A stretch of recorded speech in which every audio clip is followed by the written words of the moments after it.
ওম নমো ভগবতে বাসুদেবায়। ওম নমো ভগবতে বাসুদেবায়। ওম নমো ভগবতে বাসুদেবায়। শ্রীমদ্ ভগবতে শ্রী গীতায় নমঃ। শ্রী ভগবদ গ্রন্থ মহাপুরুষায় নমঃ। শ্রী চৈতন্য চরিতামৃত নমঃ। সুধী বৈষ্ণব ভক্তবৃন্দ, আমাদের লীলা কথায় আমরা যদি চৈতন্য মহাপ্রভুর কথা একটু না বলি, শ্রী গৌরসুন্দরের কথা না বলি, তাহলে আমাদের কথা অসম্পূর্ণ থেকে যায়। চৈতন্য চরিতামৃততে বলছে যে গৌরসুন্দর বা গৌরাঙ্গ মহাপ্রভু ইনি হচ্ছেন স্বয়ং ভগবান। ইনি কোন ভগবান? বলছেন সেই ব্রজেন্দ্র নন্দনন্দন যে কৃষ্ণ ঠাকুর বা কানাইয়া ঠাকুর, সেই কানাইয়া ঠাকুরই হচ্ছেন পরবর্তীতে ইনি গৌরসুন্দরের রূপ ধরে এসেছিলেন। তা বলছে গৌরসুন্দরের রূপ ধরে যে তিনি এসেছিলেন, এটা আমরা বুঝবো কি করে? কারণ কৃষ্ণ ঠাকুর ছিলেন কি নবঘন শ্যামবর্ণ, তিনি ছিলেন ঘন শ্যাম। আর আমরা যে গৌরসুন্দরকে দেখতে পাই, এই গৌরসুন্দর হচ্ছে গৌরবর্ণ। তাহলে ইনি সেই ভগবান হলেন কেমন করে? শাস্ত্রে বলছে যে গৌরসুন্দর রাধারানীর ভাবকান্তি ধারণ করে এসেছেন বলেই উনি কি গৌরবর্ণ। বলছি উনি শুধু শ্যামসুন্দর নয়, উনি রাধা এবং শ্যাম দুজনের মিলিত তনু। এখন বলা হচ্ছে যে কৃষ্ণ স্বয়ং ভগবান, উনি হচ্ছে অনন্ত কোটি বিশ্ব ব্রহ্মাণ্ডের মালিক। ওনার কি এমন অভাব ছিল যে রাধারানীর কাছ থেকে সেই রাধারানীর অঙ্গকান্তি বা ভাবমূর্তি ওনাকে ধারণ করে আসতে হলো? তাহলে কি উনি ভিখারি?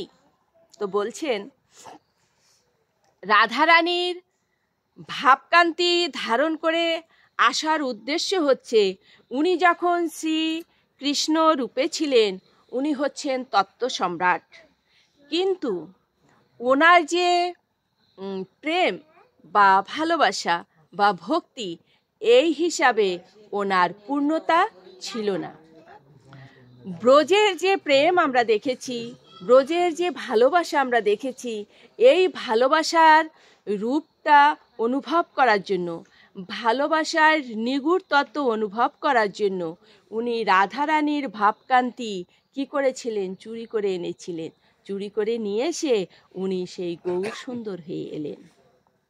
উনি তিনটা বিষয় উনি উপলব্ধি করতে চেয়েছিলেন, যে রাধারানী যে ওনাকে এত ভালোবাসতেন, বা গোপিনীরা যে এত ভালোবাসতেন, বা ব্রজের যে এই প্রেম, বলছে এই প্রেমের কাছে ভগবান শ্রীকৃষ্ণ বলছেন আমি ঋণী, এই ঋণ আমার শোধ দেওয়া সম্ভব নয়। এই যে ভালোবাসাটা, এই ভালোবাসাটা কেমন, এই প্রেমটা কেমন, এটা জানার জন্যই তিনি পুনরায় আবার মর্তধামে এসেছিলেন। কেন? সেই প্রেমটাকে অনুভব করতে। এই যে ভক্তের ভালোবাসা, এই যে ব্রজ গোপিনীদের ভালোবাসা, বলছে এই যে প্রেম, এই প্রেমের মাধুর্যটা কেমন, এটা জানবার জন্য তিনি কি করেছিলেন?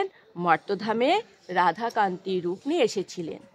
বলছেন যে রাধারানী যে ওনাকে এত ভালোবেসেছিলেন, গোপিনীরা, ব্রজ গোপীরা তাকে যে এত ভালোবেসেছিলেন, বলছেন এই ভালোবাসার যে ভালোবেসে কি সুখ তারা পেয়েছিলেন, এই সুখটাকে অনুভব করার জন্য তিনি এই মর্তধামে এসেছিলেন।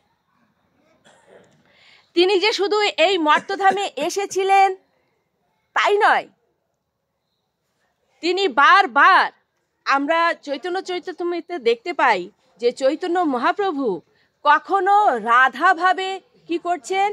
কৃষ্ণ কৃষ্ণ কৃষ্ণ কৃষ্ণ করে গুণগান গাইছে। আবার কখনো কৃষ্ণ রূপে, আবার রাধা রাধা রাধা রাধা ভাবে উনি ভাবিত হচ্ছেন। যখন উনি রাধা ভাবে ভাবিত হয়েছেন, বলছেন অনেক জায়গা দেখা গিয়েছে যে ওনার শরীরটা এমন হয়েছে, গলিত হয়ে গিয়েছে। এই যে শরীরটা একেবারে গলে বলছে কুর্মকৃতি হয়ে গেছে, গোলাকার হয়ে গিয়েছে। আবার কখনো বলছে যে এতটাই লম্বা হয়ে গেছে, মানে শরীর এই যে হাড় অস্থি মজ্জা এগুলো গলে গিয়েছে। প্রেমের কি বিকার! বলুন দেখি ভক্তবৃন্দগণ, আমরা কি কখনো ভগবানকে এমনভাবে ভালোবেসেছি? আমরা তো ভগবানের ভালোবাসি কেমন, বসলেই ভগবান শুধু দাও, এছাড়া কিন্তু আমরা আর কিছু বলতে পারিনি। তো এমনিভাবে উনি ভালোবেসেছেন। কখনো রাধা ভাবে কৃষ্ণকে ডেকেছেন, কখনো কৃষ্ণ ভাবে রাধাকে ডেকেছেন। গৌরসুন্দর কিন্তু কখনো বলেননি যে আমি ভগবান, তোমরা আমায় ভজনা করো, এ কথা কিন্তু উনি কখনো বলেননি। উনি কৃষ্ণকে দেখে বলিয়েছেন ওই যে ভগবান, তোমরা এই ভগবানকে সাধন ভজন করো। কি বলছে চৈতন্য চৈতামৃততে বলছে আপনি আচুরি ধর্ম জীবেরে শিখায়। তিনি কিন্তু কখনো বলেননি আমি ভগবান, আমায় সেবা করে। এমনি ভাবে তিনি ব্রাহ্ম মুহূর্তে উঠেছেন। ব্রাহ্ম মুহূর্তে উঠে তিনি কি করেছেন? স্নান আদি করে ওই কৃষ্ণ নাম জপ করেছেন। একবার ভক্তবৃন্দ এসেছে, তখন রাত গভীর, বলছে প্রভু এখন নিদ্রা যাচ্ছেন, আমরা কি করে প্রভুকে ডাকবো, ওনার নিদ্রা ভঙ্গ হবে। অদ্বৈত আচার্য বলেছেন যে তোমাদের ডাকতে হবে না, তোমরা হরে কৃষ্ণ কীর্তন করো।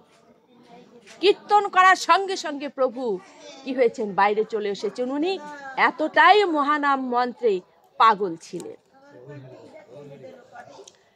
নিত্যানন্দ প্রভু এবং হরিদাস ওনার পারিষদ বর্গ ছিলেন। তো মহাপ্রভু তো এসেছিলেন কি শুধু কি এই তিন ভাবকে সঙ্গে করে? না, এই মর্তধামের পাপী জীবকে উদ্ধার করবার জন্য।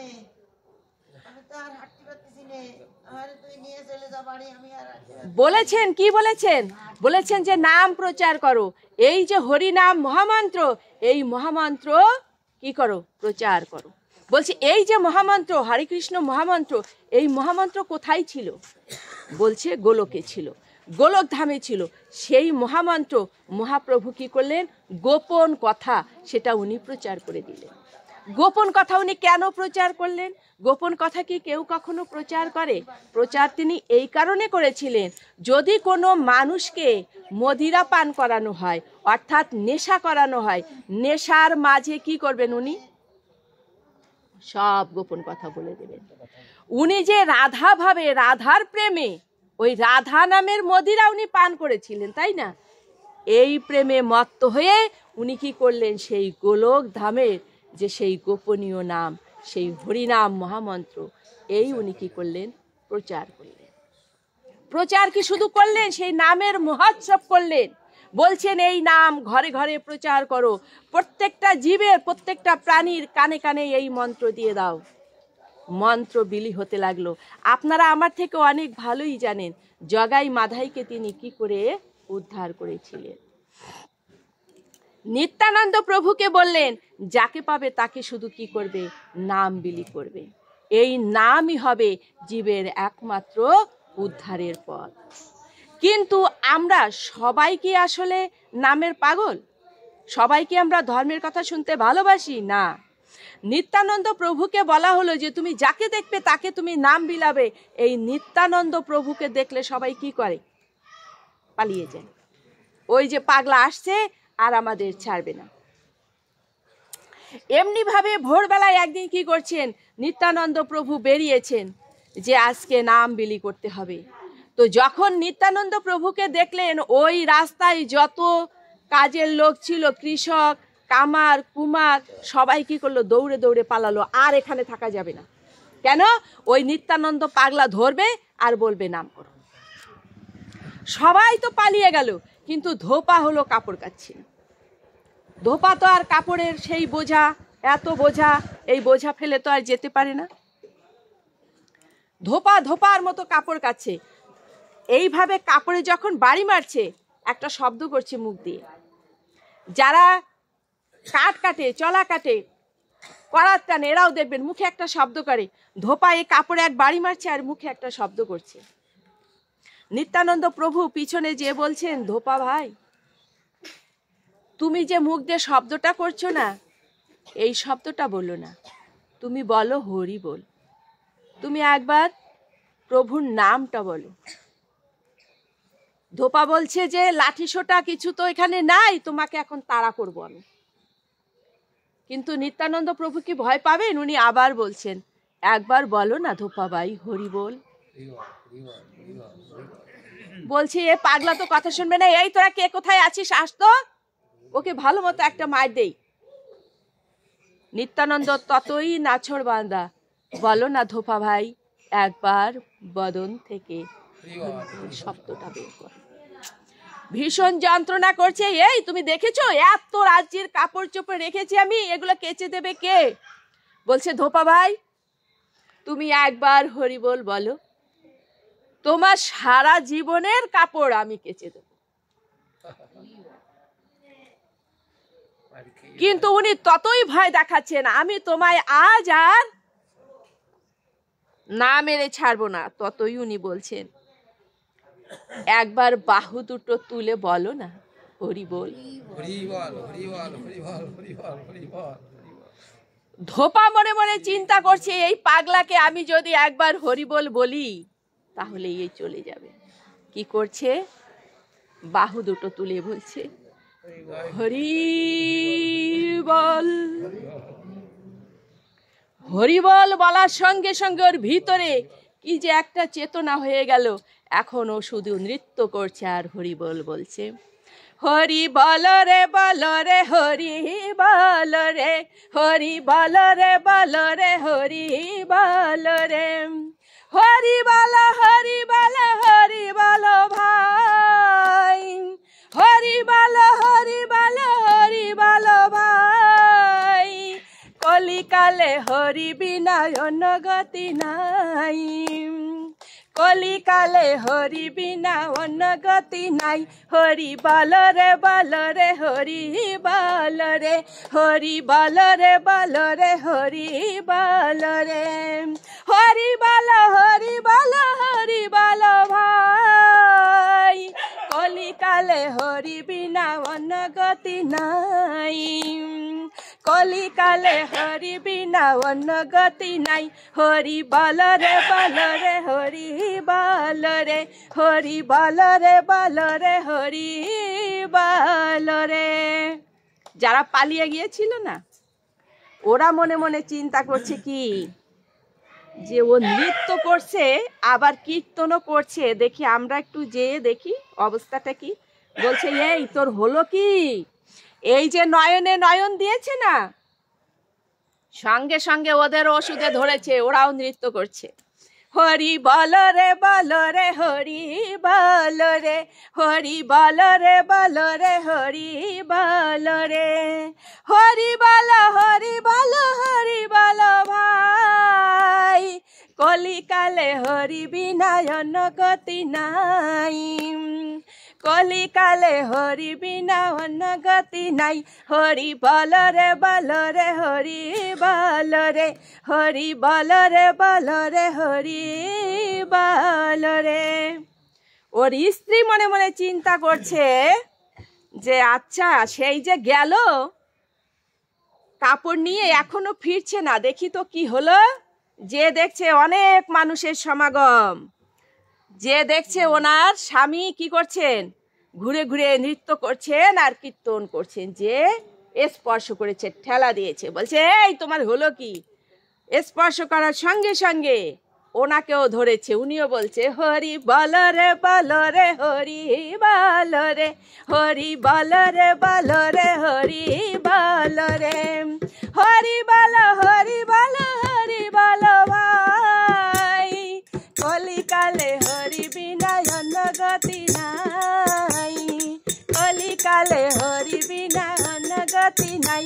হরি বল রে বল রে হরি বল রে, হরি বল রে বল রে হরি বল রে, হরি বল রে বল রে হরি বল রে। ওখানে হাটের মতো মানুষ হয়ে গিয়েছে, সমস্ত মানুষ নৃত্য করছে আর কি করছে, হরিনাম করছে।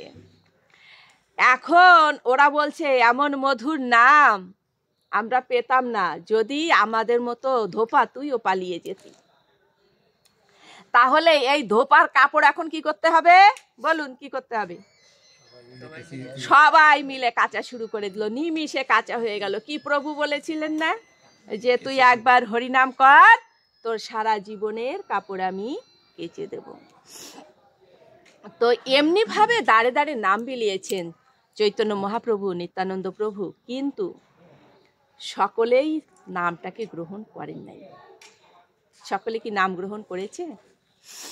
একটা আসরে ভাগবত হলে, কীর্তন হলে দেখবেন সকলেই কিন্তু শোনার জন্য যায় না, অনেকে অনেক কারণেই যায়। এসব বলে সময় নষ্ট করব না।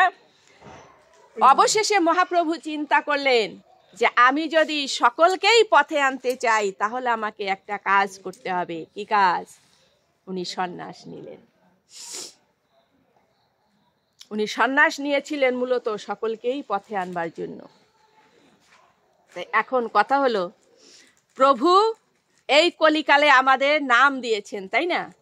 এই নামই হচ্ছে আপনার মুক্তির উপায়। দেখেছেন কতগুলো পদ বললাম। শ্রীমদ্ ভগবদ গীতা পাঠ করতে হবে বলেছি, তার মাহাত্ম্য বলেছি। ভাগবত শ্রবণ করলে কি হয়, নাম করলে কি হয়, তাহলে আমাদের কি করতে হবে, কি অবলম্বন করতে হবে? আমাদের শ্রীমদ্ ভগবদ গীতা অবশ্যই অবলম্বন করতে হবে, ভাগবত অবশ্যই অবলম্বন করতে হবে, সংকীর্তন অবশ্যই অবলম্বন করতে হবে। আচ্ছা, কলিকালে তো ভগবান বলেছেন, চৈতন্য মহাপ্রভু বলেছেন সংকীর্তন করলেই তার মুক্তি হয়ে যাবে। তাহলে আমরা পুজো করি কেন? তাই না? আমরা ভগবানের পুজো করি, শ্রীমদ্ ভগবদ গীতা আমরা পাঠ করি কেন, আমরা ভাগবত পাঠ করি কেন? দেখুন, নামযজ্ঞ যখন হয়, নামযজ্ঞ হওয়ার আগে শুরুতে কি করে? ভাগবত পাঠ হয়। কেন ভাগবত পাঠ হয়? সংকীর্তন হলেই তো জীবের উদ্ধার হয়ে যাবে বলেছে। তাহলে আমরা কেন করি এটা? আমরা করি এই কারণে, শ্রীমদ্ ভগবদ গীতায় কিন্তু নববিধা ভক্তির কথাও বলেছে। এই কারণে বলা হয়েছে, আপনি যখন একটা জমিতে ফসল বপন করবেন বা রোপণ করবেন, আমরা কখনো বপন করি, কখনো রোপণ করি। আমি বপন করলেও আমাকে জমিটা তৈরি করতে হবে। আপনি এমনি যে বীজ ছড়িয়ে দিলেই কিন্তু হবে, কিন্তু যদি আপনি জমিটাকে তৈরি করেন তারপরে বপন করেন, যেমন হবে তেমন কি হবে না। আর যদি রোপণ করেন তাহলেও কিন্তু জমিটা আপনাকে তৈরি করতে হবে। এই কারণে অবশ্যই আমাদের সেই শ্রীমদ্ ভগবদ গীতার নববিধা ভক্তি, এটাকে অনুসরণ করতে হবে। আমাদের শ্রীমদ্ ভগবদ গীতা তো অবলম্বন করতে হবে, চৈতন্য চরিতামৃত অবলম্বন করতে হবে, ভাগবত অবলম্বন করতে হবে, এবং কি করতে হবে? সংকীর্তনও করতে হবে। এবং দেখুন, এই যে আজকে যে আসরটা, এখানে কিন্তু এই নববিধা ভক্তি সবকটাই আছে, তাই না? শ্রবণ, কীর্তন, সে মানে 9টা ভক্তি কিন্তু এখানে আছে। এই কারণে যখন আসবেন আসরে তখন অস্থির হবেন না। আমি হয়তো একটু জোর গলায় কথা বলেছি, আমাকে আপনারা ক্ষমা করবেন, কিন্তু একটু হয়ে যায় যে কেন আমরা ভগবানের কাছে আসলে স্থির চিত্তে বসবো। জানেন, যখন ব্রজধামে যখন স্বয়ং ভগবান কৃষ্ণরূপে এলেন, যখন উনি লীলা করতেন, স্বর্গ থেকে দেবতারা পর্যন্ত কি করতেন? দেবতারা পর্যন্ত ওই লীলা দর্শন করার জন্য নিচে নেমে আসতেন, উপরে ওনারা থাকতেন। তো ব্রজধামের ছোট্ট এক বালিকা, গোপ বালিকা, ছোট্ট একেবারে, ও প্রতিদিন কি করত? ওই যে বালক কৃষ্ণ গোপাল যে লীলা করত, ওইটা দেখবার জন্য চলে আসতো মা যশোদার আঙিনায়। তো প্রতিদিন তো এইভাবে যায়। আজকে যখনই রওনা দিয়েছে, মা বলছে, এই দাঁড়া, তুই প্রতিদিন চলে যাস, আজকে কিন্তু যেতে পারবি না। কেন মা? ও তুই চলে যাস, আর এই যে গোয়াল ঘরের যত গোবরগুলো, এগুলোই একপাশে আমি ঢিপ দিয়ে রাখি, বাইরে ফেলতে পারিনি। তুই আজকে ওই গোবর সব বাইরে নিবি। মানে ওই গোময়গুলো ঝুড়ি ভরে ভরে বাইরে ফেলতে গেলে ওর তো আর সেই কৃষ্ণ লীলা বা গোপালের লীলাটার দর্শন হবে না। ভীষণ ক্রন্দন করছে আর বলছে যে, হে গোপাল ঠাকুর, আমি প্রতিদিন তোমার লীলা দেখবার জন্য ছুটে ছুটে যাই, কিন্তু আজ আমি এতটা কাজে পড়ে গেলাম, আমি আর তোমার লীলা দেখতে পারলাম না। সুধী বৈষ্ণব ভক্তবৃন্দ, অপরাধ নেবেন না। আমরা হলে কি করতাম জানেন? আমরা বলতাম কি, আজ আমার যাওয়া হবে না, কারণ আমার অনেক কাজ আছে। এ কথাটা না বললেই নয়। মুসলমানদের ধর্মে একটা গজল গায়। গজলটায় কি বলে জানেন? বলে কি, নামাজকে বলো না কাজ আছে, কাজকে বলো নামাজ আছে। তাহলে আপনি ভগবানের লীলা দেখবেন, এখানে কিন্তু ভগবানের লীলা হচ্ছে। আপনি যদি বলেন আমি শীতে কাঁপছি, আমি শীতে থাকতে পারছি না, আমাদের তাড়াতাড়ি ছেড়ে দাও, এটা মহা অপরাধ।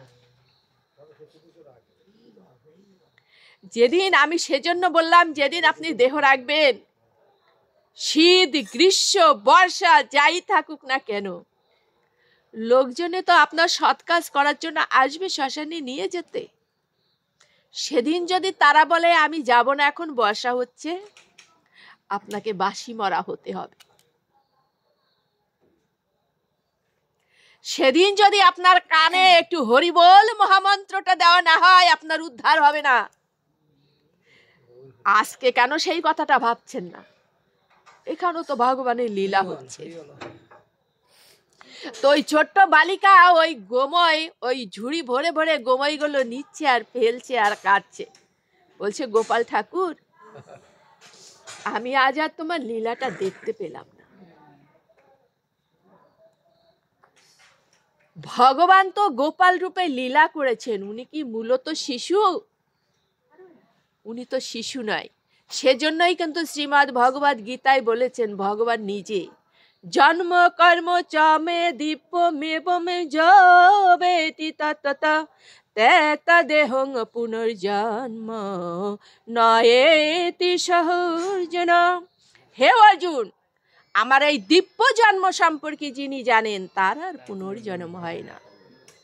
তাহলে গোপাল, সে তো গোপাল নয়, সে তো শিশু নয়, সে অনন্ত কোটি বিশ্ব ব্রহ্মাণ্ডের মালিক স্বয়ং ভগবান।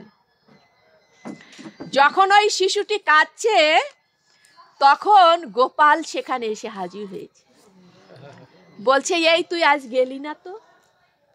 বলছে, কেমন করে যাব বলো? আমার মাতৃদেবী আমায় তো দায়িত্ব দিয়েছেন কি, এই গোয়াল ঘরের এত গোময়, এগুলো সব আমাকে ঝুড়ি ভরে ভরে রাস্তার ধারে নিয়ে রাখতে হবে। বলছে, তাই? তাহলে আমি যদি তোর গোময়গুলো নিয়ে দিই? কে বলছে এ কথা? স্বয়ং ভগবান বলছেন। আপনি একবার ভেবে দেখুন, এভাবে যদি আপনি ভাবতে পারেন যে ভগবান, আমি যেন এমনি করে তোমার লীলা শ্রবণ করতে পারি, তোমার চরণে যেন আমার ভক্তি আসে, তোমার চরণে যেন আমি সেবা করতে পারি, কিন্তু আপনি নাই বসতে যদি উঠি উঠি করেন, অপরাধ হয়ে যায়। আমি বলছি কথাটা আপনাদের খারাপ লাগছে, কিন্তু ভগবানের চরণে অপরাধ হয়ে যায়। গোপাল বলছে, আমি যদি তোমার গোমাইগুলো নিয়ে নিয়ে দিয়ে দিই? বলছে, তাহলে তাড়াতাড়ি হয়ে যাবে, আমি তোমার লীলাটি দর্শন করতে পারবো। গোপাল বলছেন, আমি তোমার এই গোময়গুলো যে নিয়ে যাব, কিন্তু একটা শর্ত আছে। কি শর্ত? বলছে, আমি এক ঝুড়ি গোময় নিয়ে যাব, আমাকে এক বাটি মাখন দিতে হবে। আমার গোপালের বড় মাখন পছন্দ। তো বলছে, ঠিক আছে দেব, আমাদের তো অনেক গাভী, অনেক দুগ্ধ হয় ব্রজে, সব তো ঘোষেরা। বলছে, অনেক ননি আছে, আমি দেব তোমায় সেই বাটি মাখন। ঝুড়ি ভরে নিয়ে যাচ্ছে, তো নিয়ে যে ফেলে দিয়ে আসছে। বলছে কি, শোনো, আমি যে তোমার গোময় নিয়ে যাব, আমি কত ঝুড়ি গোময় নিয়ে গেলাম, এই হিসাবটা থাকবে কি করে? একটা হিসাব রাখতে হবে না? আমি যদি 10 ঝুড়ি গোময় ফেলি, তো সেই হিসাবটা তো আমাকে রাখতে হবে। কিভাবে রাখতে হবে? গোপবালিকা ভীষণ চিন্তায় পড়ে গিয়েছে, বলছে সেই তো আমি কি করে হিসাবটা রাখবো। বলছে আমি যখন এক ঝুড়ি গোময় ফেলে আসবো, তখন তোমার ওই মাখনের বাটি থেকে আমার কপালে একটি মাখনের টিপ দিয়ে দেবে। বুঝতে পেরেছে? এক ঝুড়ি গোমাই গোপালের ফেলতে কি 10 মাস লাগবে? নিমিষের ভিতরে গোমাই নিয়ে ফেলছে। সমস্ত দেবতারা আজকে যশোদার আঙিনা থেকে চলে এসেছে এই গোপ বালিকার আঙিনায় এই লীলা দেখবার জন্য। এক এক ঝুড়ি গোমাই নিয়ে ফেলছে আর এক এক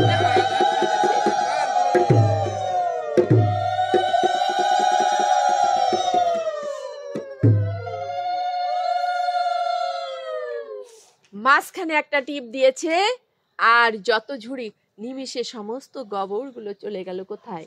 রাস্তার পাশে। কপাল ভর্তি হয়ে গিয়েছে। গোপবালিকা বলছে আমি তোমায় প্রতি বাটি মাখন দেব। বলছে শোনো, আমায় তো মাখন দেবে, শুধু মাখন যেন দিও না, উপরে একটু মিষ্টি দিও। দেখেছেন গোপাল কেমন চেয়ে তার সেবা নিয়ে নিচ্ছে।